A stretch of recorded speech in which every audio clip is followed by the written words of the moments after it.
belajar, kita berdoa terlebih dahulu. Siapa kainnya?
fasilitas di kabupaten?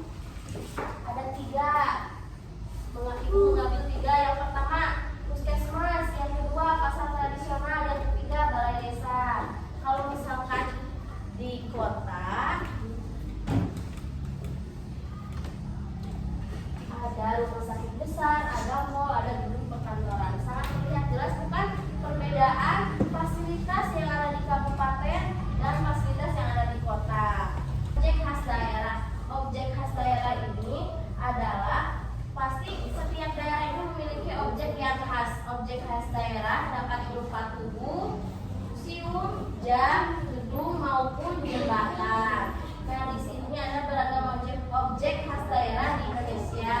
Yang pertama, ada Tugu Monas. Siapa yang pernah ke Tugu Monas? Ada yang pernah belum? Belum pernah ke Tugu Monas. Oke, Tugu Monas atau Monumen Nasional ini dirancang oleh Sudarsono. Pembangunan Tugu Monas ini dilakukan dalam 3 tahap, yaitu pada tahun 1961 sampai dengan 1976. Saat ini Gedung Sate berfungsi sebagai kantor Gubernur Provinsi Jawa Barat. Gedung ini terletak di Jalan Diponegoro nomor 22 Citarum, Kecamatan Bandung Wetan, Kota Bandung, Jawa Barat. Sekarang Ibu akan bagi kalian ada beberapa kelompok. Ini ada yang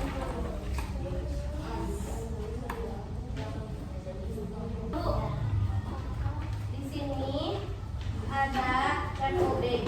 Nah, nanti kalian gunting sesuai ini gunting. Terus nanti kalian tempelkan di buku kalian. Satu buku, satu kelompok aja di buku. Terus isi nanti sebelum ditempelin diisi dulu ya. Ada pertanyaan, kehidupan di wilayah kabupaten gimana, kehidupan di kota gimana.